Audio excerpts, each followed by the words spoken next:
At first glance, the Vale house was the kind of place neighbors described with easy words. Quiet, respectable, normal. The lawn was trimmed every Saturday. The windows glowed warmly after sunset. There were family photographs on the hallway walls, smiling faces frozen beneath soft lights. But inside those walls, something had been changing. Marissa Vale noticed it before anyone else, although she could not have explained exactly when it started. Perhaps it was the way Daniel stopped telling her small things.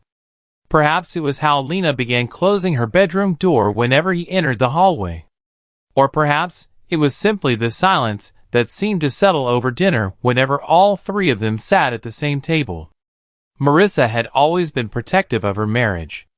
She knew people might call her possessive, but she considered that unfair. Daniel was her husband.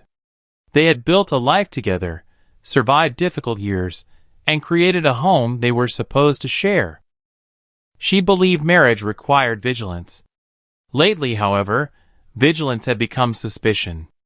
She watched Daniel when he spoke to Lena. Nothing he did was openly wrong. He asked about school.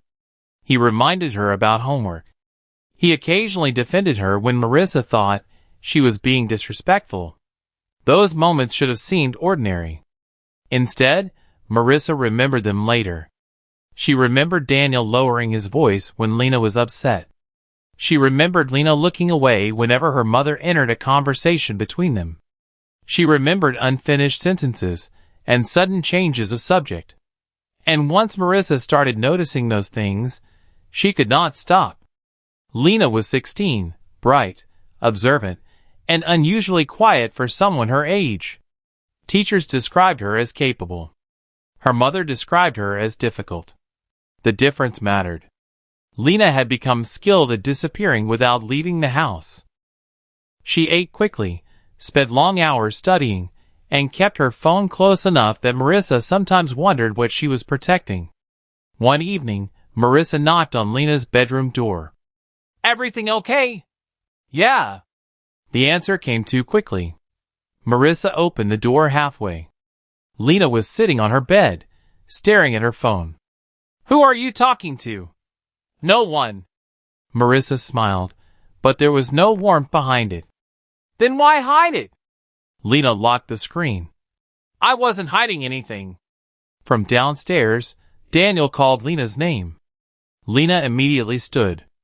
That tiny reaction stayed with Marissa. Later that night, the house was quiet. Daniel had fallen asleep downstairs with the television still playing. Lena had gone to bed. Marissa walked past her daughter's room and noticed the door was not fully closed.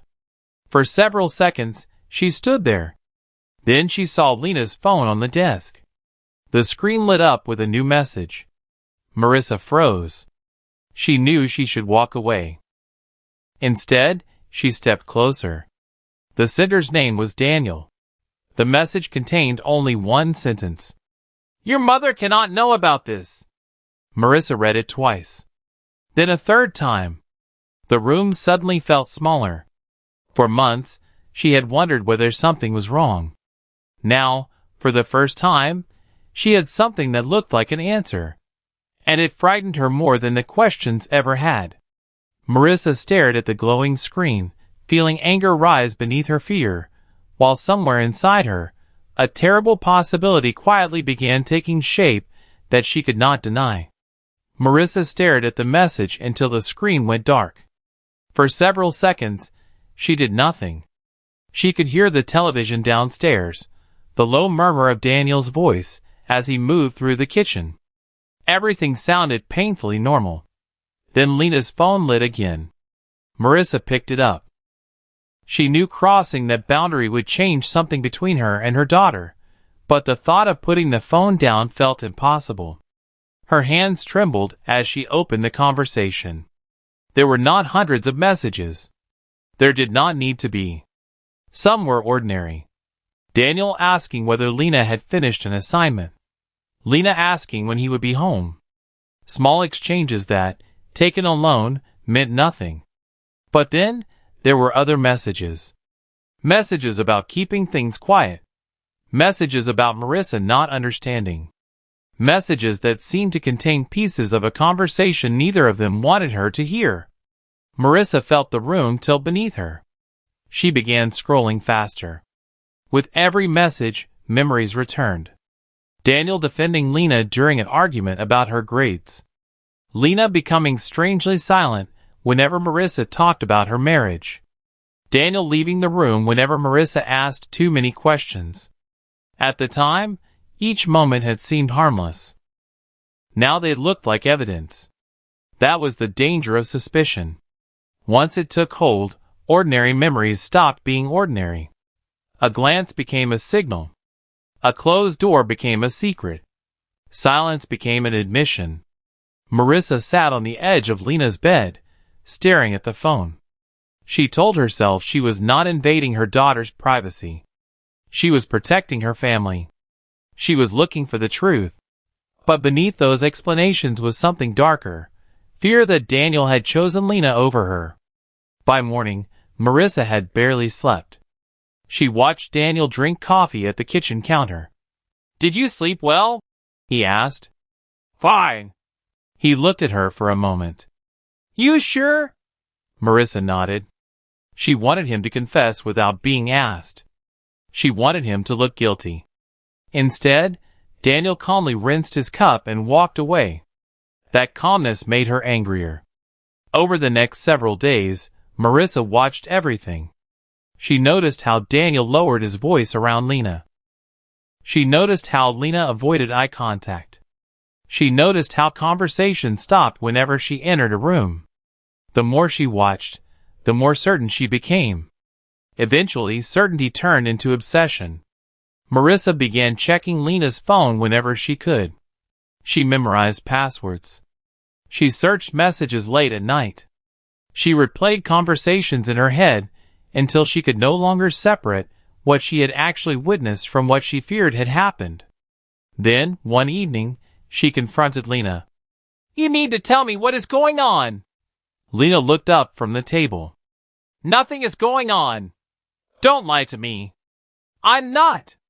Marissa placed the phone on the table. "Then explain this." Lena's face changed.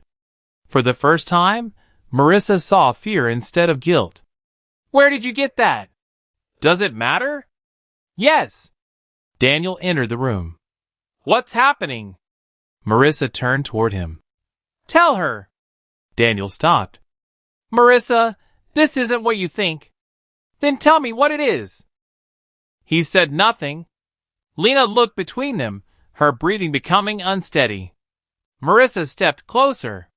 "Tell me the truth," Marissa said. Lena looked at her mother and whispered, "You don't know what he did." The sentence landed harder than any confession could have. For one terrible moment, Marissa wondered whether she had spent days searching for the wrong truth, and that possibility would soon force her to confront a secret far darker than the betrayal she believed she had discovered. The words Lena whispered stayed with Marissa long after the conversation ended. "You don't know what he did." Marissa heard the sentence differently each time she remembered it. At first, she believed it was an accusation. Then she decided it was manipulation. By morning, she had convinced herself that Lena was frightened because she had been caught. What Marissa did not know was that Lena had been trying to say something else. The next afternoon, Lena went to the school counseling office. Rachel Morgan had worked there for nearly 8 years. She was not the kind of adult who demanded answers. She listened, waited, and allowed frightened teenagers to find their own words. Lena sat across from her, hands folded tightly in her lap. "I don't know how to explain it," she said. "You don't have to explain everything at once." Lena looked toward the rain-covered window. "It's about Daniel." Rachel's expression remained calm. "What about him?" "He does things that make me uncomfortable." "What kind of things?" Lena hesitated. Sometimes the hardest part of telling the truth was knowing where the truth began. She described conversations that felt too personal, moments when Daniel stood too close, messages that made her uncomfortable, and occasions when he made her feel responsible for his emotions. She said he told her that Marissa would never understand, and that revealing anything could destroy their family. Rachel listened without interrupting. "Has he threatened you?" "Not exactly." "Has he made you afraid?" Lena nodded. That answer mattered. Rachel explained that she could not promise secrecy if Lena was in danger, but she could promise to take her seriously. Lena looked down. "What if nobody believes me?" "Then we start with what you remember," Rachel said, "and we write it down." For the first time in weeks, Lena seemed to breathe normally. Rachel encouraged her to record dates, messages, conversations, and anything else she could remember.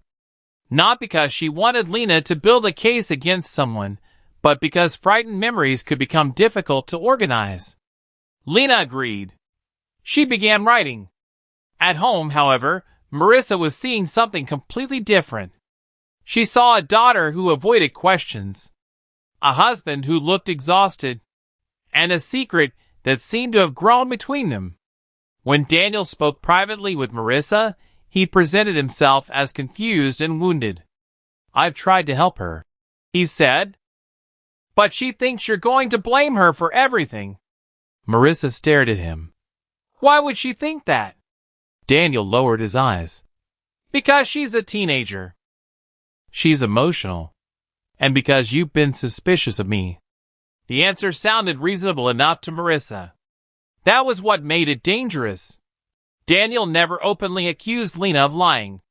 Instead, he suggested that she misunderstood things. He described himself as a man trapped between a jealous wife and a troubled teenager. Each explanation gave Marissa another reason to doubt herself. Meanwhile, Lena returned to Rachel's office the following morning. She had written several pages, but there was one thing she still had not written down. She was afraid that once she did, everything would change. Rachel noticed her hesitation. "You can stop if you need to." Lena shook her head. "No.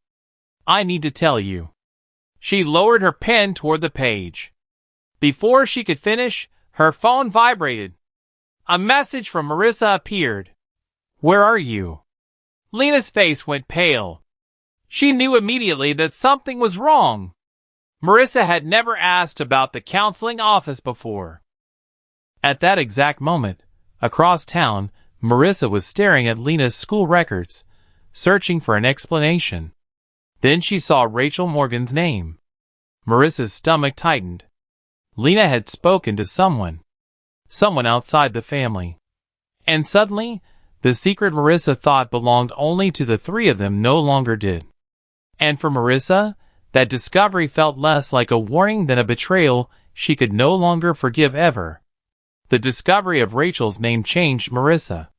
Until then, she had still been telling herself that she was protecting her family. Now, every conversation Lena had outside the house felt like another piece of evidence against her. Marissa began watching her daughter constantly. She checked when Lena left school. She questioned why she stayed late. She called friends whose names she barely knew and asked whether Lena had been acting strangely. At night, she searched the phone again, looking for messages that might explain what she believed was happening. Lena noticed. "You don't trust me anymore," she said one morning. Marissa kept pouring coffee. "I trust you when you give me a reason to." Lena stared at her. "I have given you reasons." Marissa did not answer. Daniel was always nearby when these arguments happened, usually quiet, sometimes sympathetic. Afterward, he would tell Marissa that Lena was becoming manipulative. "She knows exactly which buttons to push," he said. Marissa wanted to believe him. Believing him was easier than admitting that her daughter might be frightened for a reason she had failed to understand. Daniel also reminded her of everything they had survived together. He spoke about their marriage as though it were a fragile structure only he and Marissa could protect. "She wants us fighting," he said. "If we turn against each other, she gets what she wants." Those words settled deep inside Marissa. Soon, she began interpreting Lena's silence as strategy rather than fear. But Marissa had not always been this way. As a child, she had watched her own mother lose everything after her father left.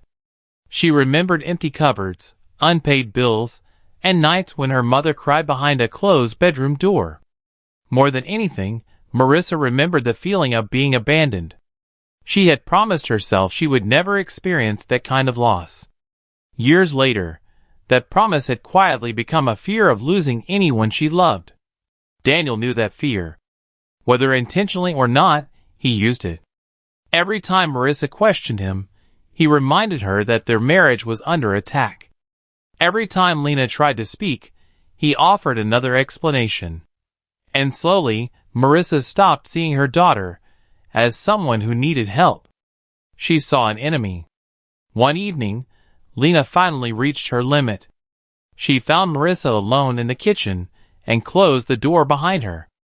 "Mom, please listen to me." Marissa did not look up. "I have listened." "No, you haven't." "Then tell me what I've missed." Lena swallowed hard. "Daniel has been exploiting the fact that I trusted him." Marissa froze. "What does that mean?" "It means he made me believe I was responsible for his feelings. He told me things I shouldn't have had to hear. He made me afraid to tell you." Marissa's face hardened. "So now he's the monster?" Lena stared at her mother. "I never said that. You didn't have to." "Mom, you're not hearing me." Marissa slammed her hand against the counter. "You think you're taking him from me," Marissa says. Lena's eyes filled with tears. "I'm trying to get away from him." The room went silent. For the first time, the truth was standing directly between them. But Marissa could not recognize it. She heard betrayal where Lena was asking for protection. Outside, rain tapped against the kitchen window.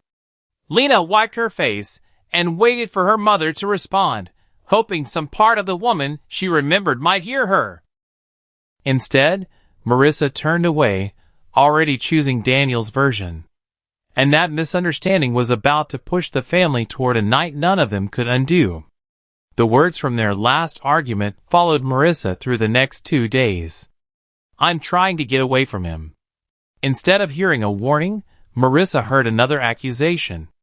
She became convinced that Lena and Daniel were hiding something from her, something that would destroy the marriage she had spent years protecting. Then, on the third evening, she found what she believed was proof. A message was open on Daniel's tablet. It was from Lena. Marissa read only a few lines before her hands began to shake. The words were personal, secretive, and frightened. To Marissa, they looked like the language of two people hiding a forbidden relationship. She called Daniel into the room. "What is this?" Daniel looked at the screen and immediately went pale. "Marissa, you need to calm down." "Don't tell me to calm down." Lena appeared in the hallway. "Mom?" Marissa turned toward her. "Come here." Lena stopped. Daniel stepped between them. "Let me explain. That is exactly what you are going to do." Daniel lowered his voice. "You're misunderstanding these messages." "Then explain them." He hesitated. That hesitation was enough for Marissa. She looked at Lena. "You lied to me." "No. You've both been lying to me." Lena shook her head. "Mom, please. It's not what you think." "Then what is it?" Lena looked at Daniel. He gave her a warning glance. Marissa saw it. "What was that?" "Nothing," Daniel said. Lena's voice trembled. "He doesn't want you to know." Daniel turned sharply. "Lena, stop." "Stop what?" Marissa demanded. The room seemed to shrink around them. Lena tried to explain that the messages were connected to things Daniel had said and done, things she had been afraid to describe. But every sentence sounded incomplete because fear kept interrupting her. Marissa heard only fragments. She heard secrecy. She heard Daniel telling Lena to keep quiet. She heard her daughter defending him one moment and accusing him the next. The confusion made Marissa angrier. Why would you hide this from me? Because I knew you wouldn't believe me. I don't believe you now. Lena stared at her mother. Daniel moved closer to Marissa. She's confused. She doesn't understand what she's saying. Lena looked at him. Don't do that. Marissa noticed the fear in her daughter's face, but interpreted it differently. She thought Lena was afraid of being exposed. You've been manipulating everyone in this house, Marissa said. That's not true. You're destroying my family. Lena backed toward the hallway. I need to leave. Marissa stepped in front of the doorway. No. Mom, move. Not until you tell me the truth. I have been telling you the truth. The argument grew louder. A chair scraped across the floor. Something struck the counter and fell. Daniel kept speaking, trying to control the conversation, but his words only made the situation more chaotic. Lena reached for the door. Marissa blocked her again. Please, Lena whispered. That single word should have stopped everything. Instead, Marissa's fear overwhelmed her judgment. She shouted.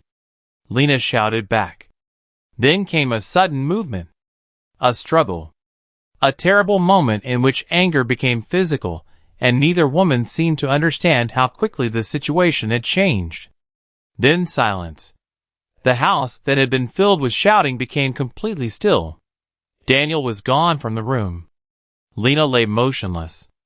Marissa stood several feet away, breathing hard, staring at her daughter.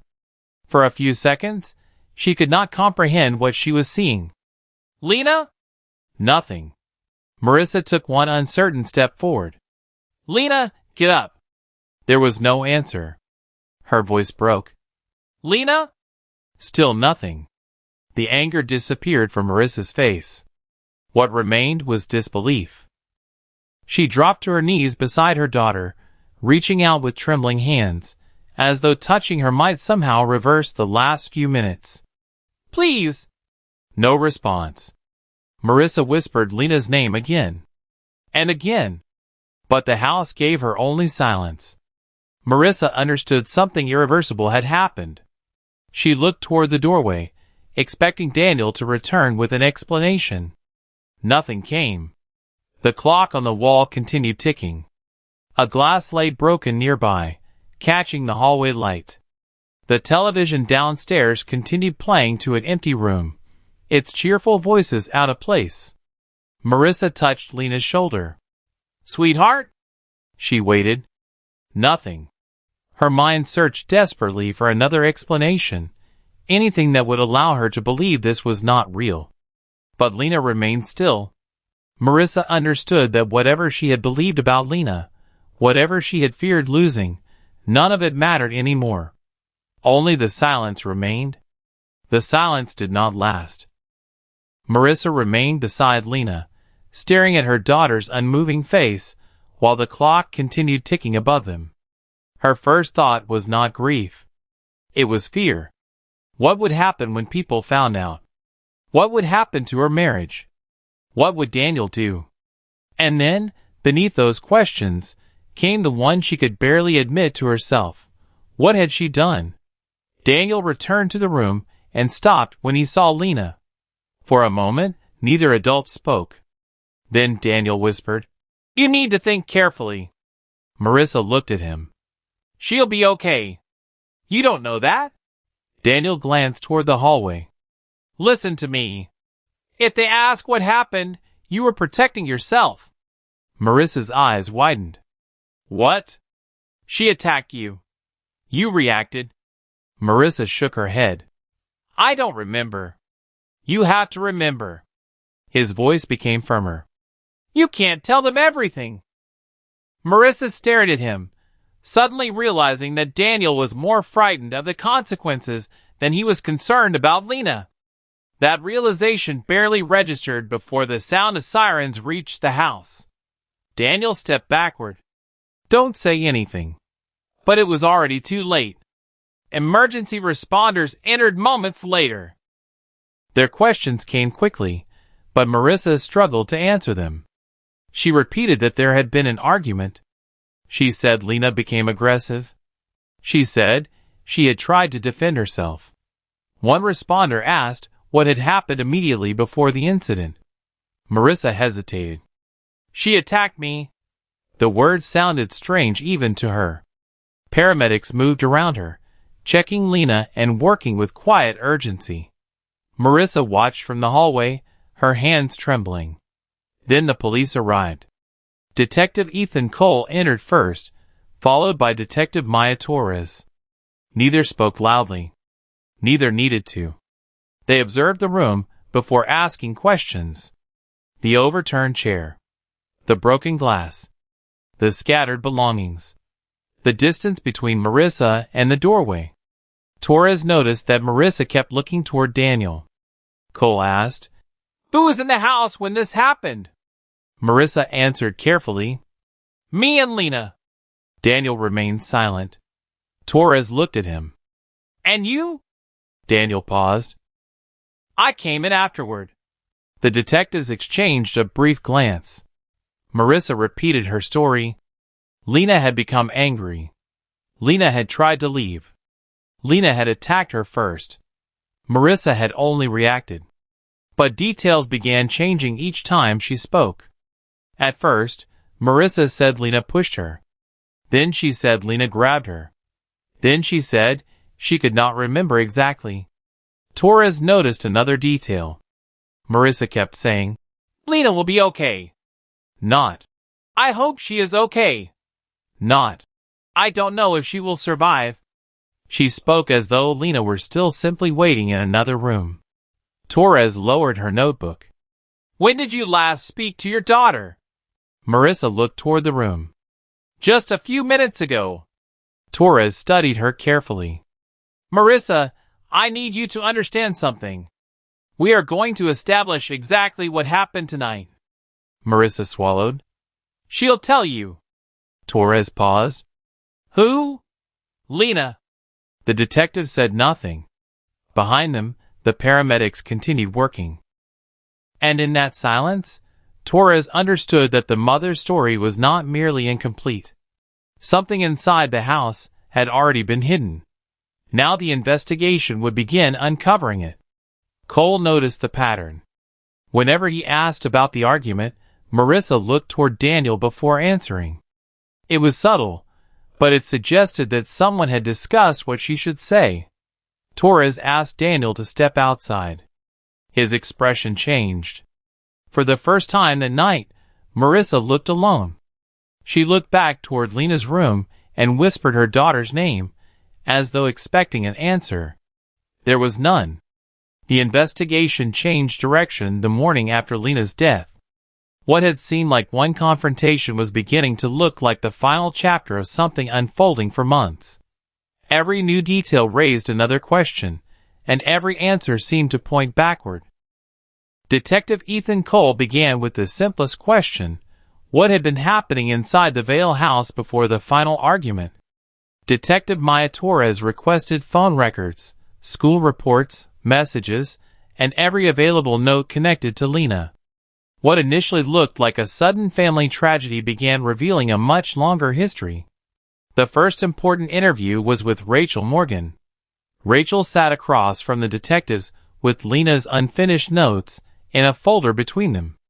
She explained that Lena had come to her frightened, confused, and unsure whether anyone would believe her. "She told me Daniel was crossing boundaries," Rachel said. "She said she felt responsible for keeping him calm." Cole wrote the words down carefully. "Did she ever describe a specific incident?" Rachel hesitated. "She was trying to." That answer mattered. Lena had not walked into Rachel's office accusing Daniel of everything at once. She had been trying to find language for something she did not fully understand herself. Torres asked about the final counseling session. Rachel explained that Lena had been preparing to tell her something more serious. She had begun writing down dates and details, but the statement was unfinished. "She was scared," Rachel said. "But she had decided she needed someone to know." Meanwhile, Daniel's story was beginning to collapse. At first, he insisted that Lena's messages were harmless, and that Marissa had simply misunderstood their relationship. Later, under questioning, he admitted that Lena had confronted him about behavior that made her uncomfortable. "What behavior?" Cole asked. Daniel looked toward the table. "Things I said. Conversations. Nothing physical." Torres watched him closely. "Then why was Lena afraid of you?" "I don't know. You expect us to believe you never noticed?" Daniel rubbed his forehead. She was confused. There it was again. The same explanation he had given her. But investigators were no longer listening to Daniel's words in isolation. They were comparing them against Lena's messages, Rachel's testimony, school records, and statements from people who had noticed changes in her behavior. The picture becoming clearer was also darker. Lena had withdrawn from friends. Her grades had shifted. She had begun avoiding being alone at home. And repeatedly, her messages showed one consistent fear, that speaking openly would destroy the family or make people blame her. Marissa, however, refused to accept that interpretation. During another interview, she spoke about Lena with anger instead of grief. "She betrayed me," Marissa said. Torres stared at her. "How did she betray you?" "She knew what Daniel meant to me. She was 16. Marissa looked away. "She knew." Cole remained silent. The detectives were beginning to understand that this was not a story about a jealous wife discovering a secret relationship. It was a story about manipulation, secrecy, fear, and adults who had failed to recognize the danger surrounding a child. Then Rachel opened the folder. "There is one more thing." She removed a single page. The handwriting belonged to Lena. Most of the page contained unfinished thoughts, crossed-out sentences, and words that stopped halfway through. But near the bottom was one complete sentence. Rachel placed it on the table. "If something happens to me, please don't believe that I chose this." No one spoke. Torres read the sentence again. Cole looked toward the window. The words changed the meaning of the entire case. Lena had understood how easily her story could be twisted after she was gone, and she had tried to leave the truth behind. She had been afraid that after her death, people would misunderstand her silence, her confusion, and the secrets she had carried. She had left behind a warning. And now the detectives had to discover exactly what she had been trying to survive before her mother's anger became fatal. The sentence in Lena's notebook changed the investigation, but it also changed who the detectives wanted to understand. Daniel had spent the first hours presenting himself as the calm adult trapped between two unstable people. Now Torres wanted to know what existed beneath that version. She began with his relationship with Lena. At first, Daniel described it as ordinary. He had helped with homework, driven her to school, and listened when she was upset. A friend described how Lena stopped talking whenever he entered the room. None of those moments had seemed important at the time. Together, they formed a pattern. Torres also found an earlier incident in which Lena had complained that Daniel had invaded her privacy and pressured her to keep a conversation secret. The matter had never become a formal complaint. Marissa had dismissed it as a misunderstanding. Now, that dismissal carried a different weight. During questioning, Daniel repeatedly returned to Marissa. "She was obsessed with me," he said. "She thought everyone was against her." Torres listened without interrupting. "She was jealous of Lena," Daniel continued. "She believed I cared about her more than I cared about my wife." Torres finally closed her notebook. "Why are we discussing Marissa?" Daniel looked confused. "Because she is the reason this happened." "No," Torres said. "We are discussing you." The room became quiet. Torres explained that every time she asked about his behavior toward Lena, he redirected the conversation toward Marissa's jealousy. It was a familiar pattern. Create confusion, change the subject, and make the other person's instability appear to explain everything. But his denials were becoming less convincing. What made the situation especially disturbing was how easily the behavior had been interpreted differently by different people. To Marissa, Daniel's attention toward Lena looked like betrayal. To Daniel, Lena's discomfort was proof that she was confused. To outsiders, individual incidents looked insignificant. To Lena, they had become a source of fear. That was how unhealthy dynamics survived. They did not always announce themselves with obvious cruelty. Sometimes they appeared as small boundaries crossed repeatedly, each one explained away until the person experiencing them stopped trusting their own judgment. Torres returned to one question. "Did you know Lena was afraid of you?" Daniel stared at the table. "No. That's not what I asked." He remained silent. "Yes." The admission was quiet. "I knew she was afraid." Marissa was sitting in another interview room when she heard about the statement. She had spent hours defending Daniel, insisting that Lena had misunderstood him and that jealousy had destroyed their family. Now, for the first time, doubt entered her mind. She remembered every time Daniel had told her that Lena was manipulating her. Every time he had warned her not to believe her daughter. Every time he had asked her to protect their marriage instead of asking why Lena was afraid. Daniel continued speaking. "I never wanted anything terrible to happen." Torres looked at him. "But you knew she was afraid." "I thought she was confused." "And you did nothing?" Daniel lowered his head. "I didn't know what to do." Torres did not accept the answer. Neither did Marissa.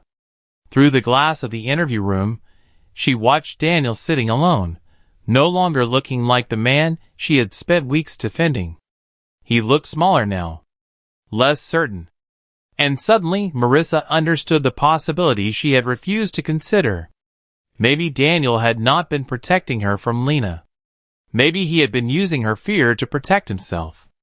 The realization did not erase what Marissa had done. It only made the truth more painful.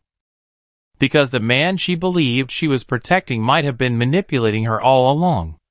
And if that was true, Marissa had not simply misunderstood her daughter. She had helped create the conditions in which Lena's warnings could be ignored until it was too late. The answers were finally coming. The previous chapter exposed the manipulation behind Daniel's story. This chapter turns inward, as Marissa is forced to confront what she ignored and what she ultimately did. Daniel's answers did not give Marissa relief. They stripped away the story she had built to survive the truth. Detective Torres showed her messages Lena had written weeks before the final confrontation. Some were short. Others were unfinished. Marissa recognized the dates immediately. She remembered those days. She remembered Lena refusing dinner. She remembered arguments about staying out late. She remembered accusing her daughter of disrespect and manipulation. Now she saw those moments differently. Lena had not been trying to punish her. She had been trying to create distance from Daniel. Marissa stared at one message. "I never saw this." "No," Torres said. "You didn't." Another message described Lena asking a friend whether she could stay somewhere else for a few nights. Another mentioned Rachel. Another simply said that she was afraid to be alone at home. Marissa covered her mouth. She had believed Lena was rebellious because she wanted freedom. But Lena had been asking for safety. The realization broke through her defenses. She could no longer blame everything on teenage anger.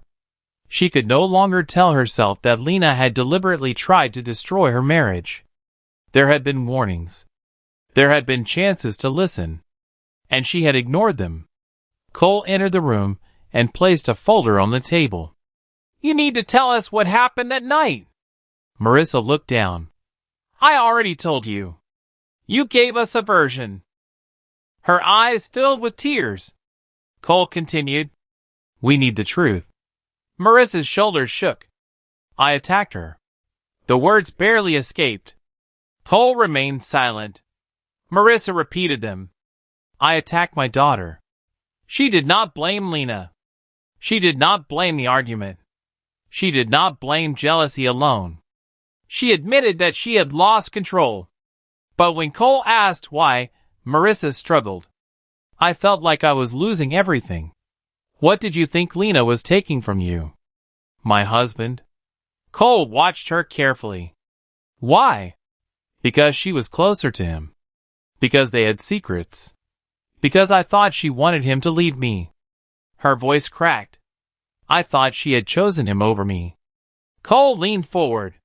You were her mother. She needed you to protect her. Marissa broke down.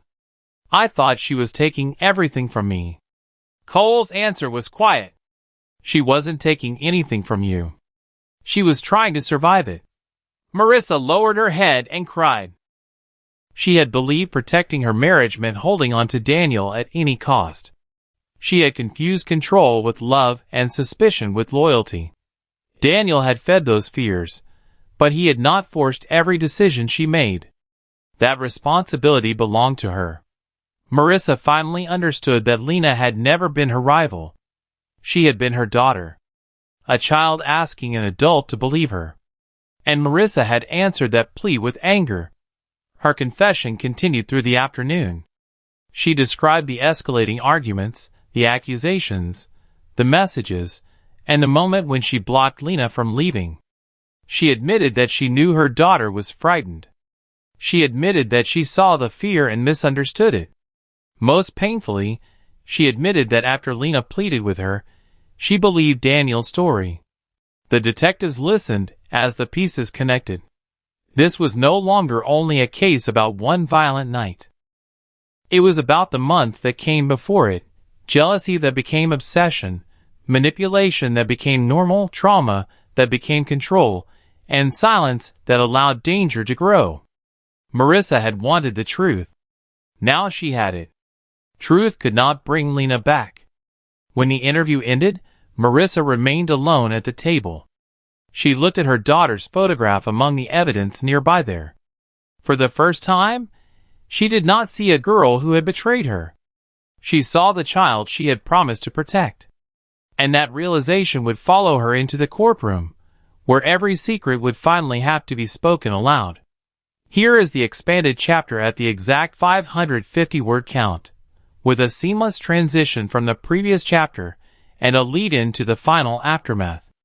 The truth Marissa finally confessed did not remain inside the interview room. Within weeks, the case moved into court, where family secrets became evidence. The prosecution began dismantling the story Marissa had first given investigators. Records showed that Lena had repeatedly tried to find help. Messages documented her fear. Rachel Morgan described the counseling sessions and explained how Lena had struggled to describe Daniel's behavior. When Rachel took the stand, she spoke carefully. Lena was afraid, she said. She believed people would blame her. Detective Maya Torres then explained the timeline.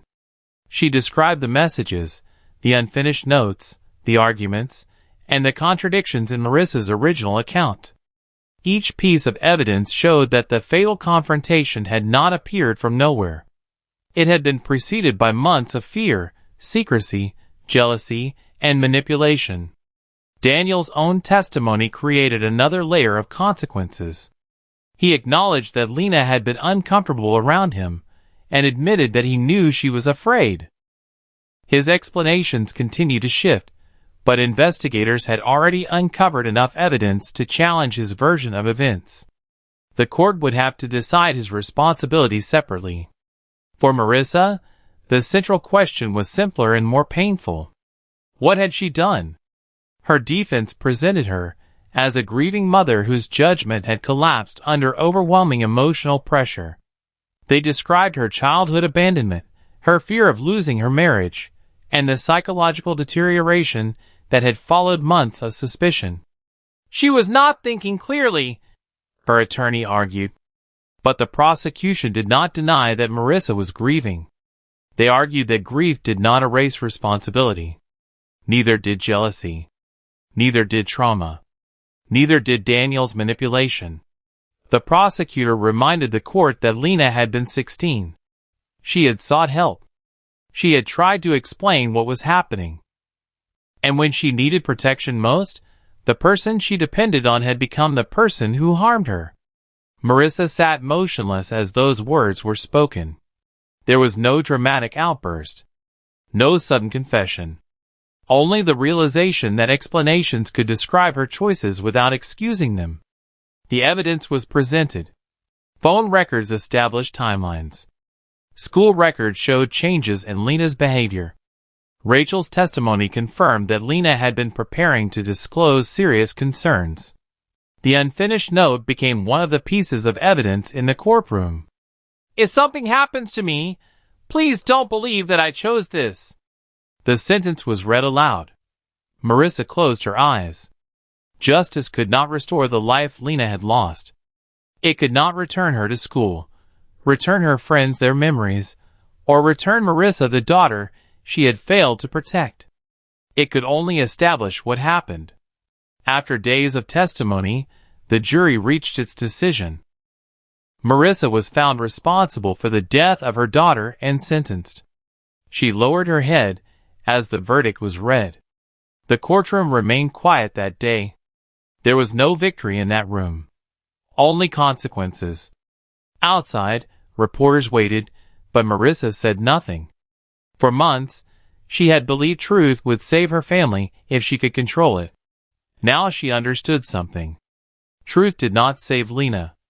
It simply arrived after it was too late.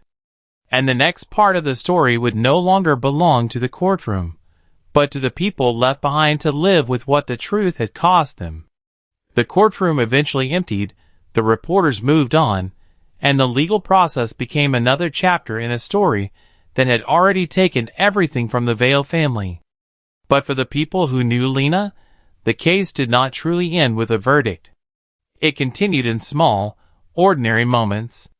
Rachel Morgan kept the unfinished statement in a secure file. She remembered Lena sitting across from her, struggling to explain something she was still afraid to name. Lena loved music. She had playlists for every mood and could spend an entire afternoon rearranging songs until they felt right. Her friends remembered her dry sense of humor, her stubborn independence, and the way she talked about leaving home someday. She wanted to travel. She wanted to finish school. She wanted a life where nobody told her what she was supposed to feel. At school, one friend remembered Lena laughing during lunch.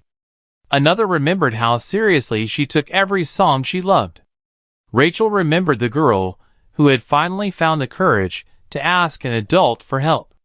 The unfinished statement remained proof that Lena had tried. She had not remained silent because she had nothing to say.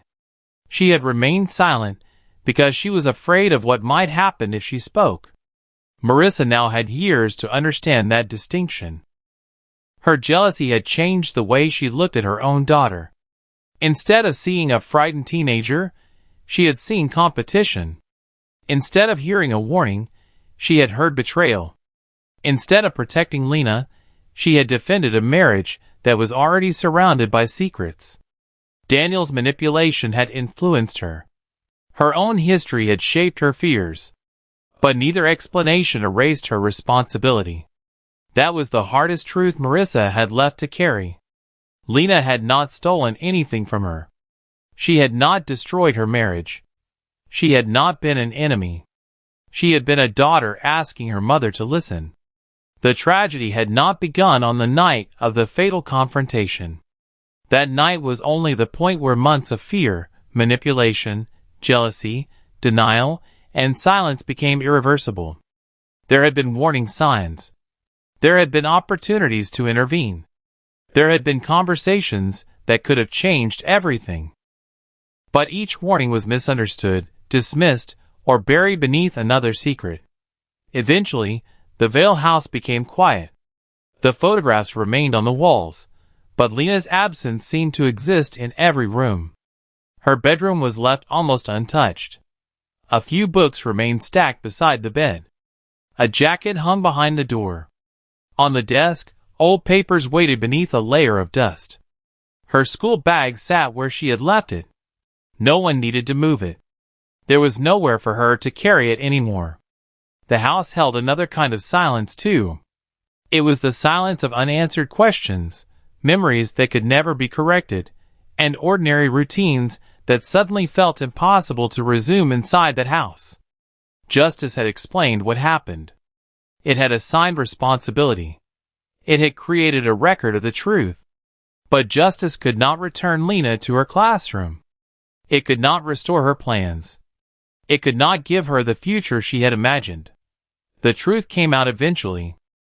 But truth does not always arrive in time to save the person who needed it most. And that is what remained after the courtroom doors closed. Not a mystery, not a scandal, but an empty room, an untouched school bag, and the stolen future of a girl who had once believed there would be time.